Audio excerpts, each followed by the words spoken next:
Hello everyone, this is R K Verma. Welcome to science messenger. आज हम पढ़ने वाले हैं packing efficiency in case of crystals. तो हम पढ़ चुके हैं कि क्रिस्टल की पैकिंग किसी भी तरह से हो, लेकिन उसमें कुछ न कुछ खाली स्थान वायर्ड के फॉर्म में रहता है, जिन्हें हम वायर्ड कहते हैं। अब ये अलग अलग क्रिस्टल में अलग अलग परसेंटेज में पैकिंग एफिशिएंसी होती है। तो सबसे पहले हम देख लेते हैं सिंपल क्यूबिक लैटिस की पैकिंग एफिशिएंसी क्या होती है। इसमें हम सीखेंगे पैकिंग एफिशिएंसी, पैकिंग फ्रैक्शन और पैकिंग डेंसिटी। तो सबसे पहले हम देख लेते हैं पैकिंग एफिशिएंसी कहते किसे हैं। Packing efficiency refers to the percentage of total space filled by particles. Packing efficiency percentage को डिनोट करती है, उस परसेंटेज को कि टोटल यूनिट सेल का कितना परसेंट स्फीयर या एटम या पार्टिकल्स या कॉन्स्टिट्यूटिंग मॉलिक्यूल के द्वारा कवर किया गया है। अब इसमें एक टर्म आता है पैकिंग फ्रैक्शन। तो फ्रैक्शन जैसा हम जानते हैं, फ्रैक्शन का मतलब होता है किसी होल मटेरियल का कितना पार्ट लिया गया है, उसे हम कहते हैं फ्रैक्शन। और फ्रैक्शन में अगर हम 100 से मल्टीप्लाई कर देते हैं तो हमारा आ जाता है पैकिंग एफिशिएंसी। उसी को हम बोलते हैं परसेंटेज। किसी भी चीज़ के फ्रैक्शन को 100 से मल्टीप्लाई करने के बाद हमारा आ जाता है परसेंटेज। तो पैकिंग फ्रैक्शन का मतलब होता है कि मॉलिक्यूल या एटम के द्वारा कितना वॉल्यूम कवर किया गया है upon total volume of unit cell. इसी को हम कहते हैं पैकिंग फ्रैक्शन, या इसी के लिए एक दूसरा टेक्निकल टर्म भी यूज किया जाता है जिसे हम कहते हैं पैकिंग डेंसिटी। और इसमें अगर हम 100 का मल्टीप्लिकेशन कर देते हैं तो हमारा आ जाता है पैकिंग एफिशिएंसी। तो इसको हम निकालते कैसे हैं, देखिए जैसे हमारा ये सिंपल क्यूबिक लैटिस है, तो हम जानते हैं क्यूब के केस में एज लेंथ ए सभी एज लेंथ बराबर होती हैं, ए के इक्वल होती हैं। और सिंपल क्यूबिक लैटिस में हमने पढ़ा था कि एटम्स केवल कॉर्नर पर ही पाए जाते हैं, बाकी कहीं नहीं पाए जाते। और कॉर्नर पर पाया जाने वाला हर एटम अपना केवल 1/8 पार्ट ही कंट्रीब्यूट करता है यूनिट सेल के लिए। तो 1/8 पार्ट कंट्रीब्यूट करता है और 8 कॉर्नर होते हैं, इसलिए केवल सिंपल क्यूबिक लैटिस में केवल एक एटम पूरे यूनिट सेल में पाया जाएगा। अब अगर हमें इस यूनिट सेल का वॉल्यूम निकालना होगा, तो चूंकि इसका एज लेंथ ए है तो इसका वॉल्यूम हो जाएगा, volume of unit cell will be a cube. और ए क्यूब देखिए, कॉर्नर पर एक एटम यहाँ पर है, यहाँ पर कॉर्नर पर दूसरा एटम यहाँ पर है, और एटम को हम स्फीयर मानकर चलते हैं। तो देखिए इसका स्फीयर का सेंटर यहाँ, इसके स्फीयर का सेंटर यहाँ, और ये centre to centre edge length a है, और ये टोटल एज लेंथ 2r के बराबर है। इसका रेडियस प्लस इसका रेडियस, तो a will be equal to 2r। तो हम उसको रेडियस के टर्म में भी लिख सकते हैं, 2r का क्यूब, ये हो जाएगा 8r cube. Since simple cubic unit cell contains only 1 atom, एक ही एटम चूंकि 1/8 कंट्रीब्यूट करता है, तो 8 एटम केवल यूनिट सेल के लिए एक एटम का कंट्रीब्यूशन करेगा। तो अगर हम वॉल्यूम ऑक्युपाइड बाय स्फीयर या एटम निकालें, तो volume occupied by particles will be 4/3 pi r cube. 4/3 pi r cube एक एटम का जो वॉल्यूम होगा, इसका रेडियस r है, तो इसका वॉल्यूम हो गया 4/3 pi r cube. Packing efficiency हो जाएगा volume of 1 atom upon volume of cubic unit cell.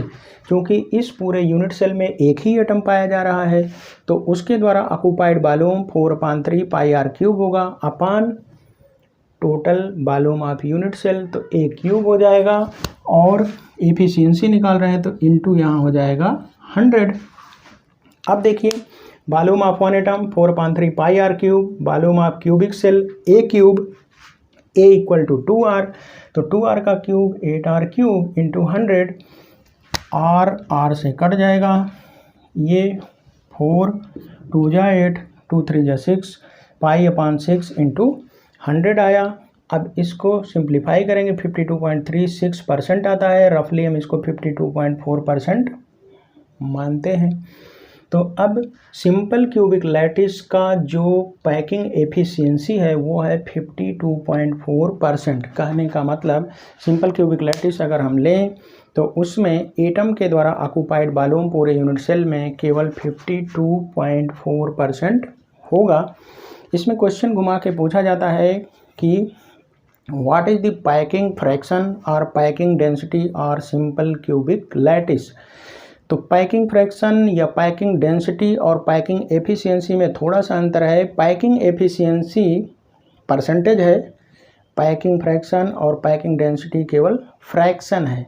उसमें अगर हम 100 का मल्टीप्लिकेशन करेंगे तो हमें मिल जाता है पैकिंग एफिशिएंसी। तो पूछा जाता है what is the packing density और packing fraction of simple cubic lattice.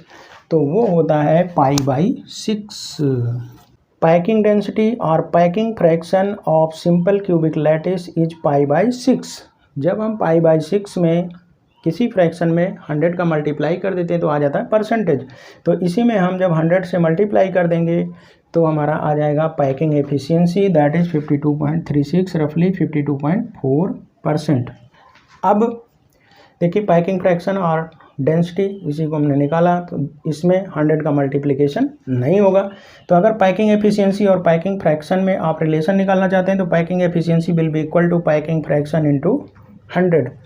अब इसमें एक क्वेश्चन पूछा जाता है, सिंपल चीज़ें अगर हम देखें तो इसमें और रेडियस ऑफ स्फीयर और एज, जो हमारा सिंपल क्यूबिक लैटिस है, यूनिट सेल की एज लेंथ में क्या रिलेशन होता है।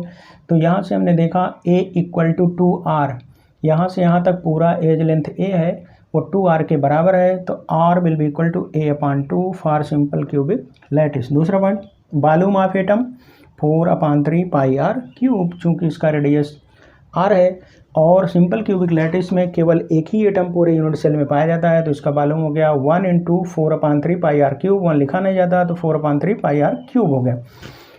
r को अगर हम a के टर्म में लिखेंगे तो r will be equal to a/2, तो यहाँ a/2 का क्यूब लिख सकते हैं।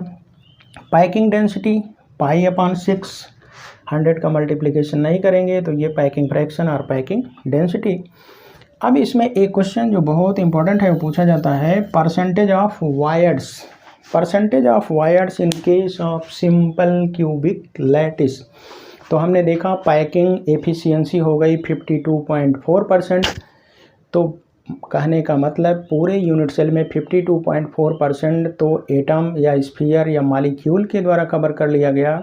अब उसमें बचा कितना, वायर्ड के फॉर्म में खाली स्थान कितना बचा, वही है वायर्ड। तो 100 - 52.4 ये हमारा आ जाएगा 47.6%। तो जनरली हम कंफ्यूज हो जाते हैं, पूछता है percentage of voids in simple cubic lattice, तो हम रटे रहते हैं 52.4%, यही मार के चले जाते हैं, आंसर हमारा हो जाता है गलत। वायर्ड्स का मतलब होता है कितना स्पेस खाली है एटम के अलावा, पैकिंग के बाद कितना स्पेस खाली है। तो पैकिंग में हमारा एटम के द्वारा इतना वॉल्यूम कवर किया गया, तो खाली वॉल्यूम क्या है 47.6%।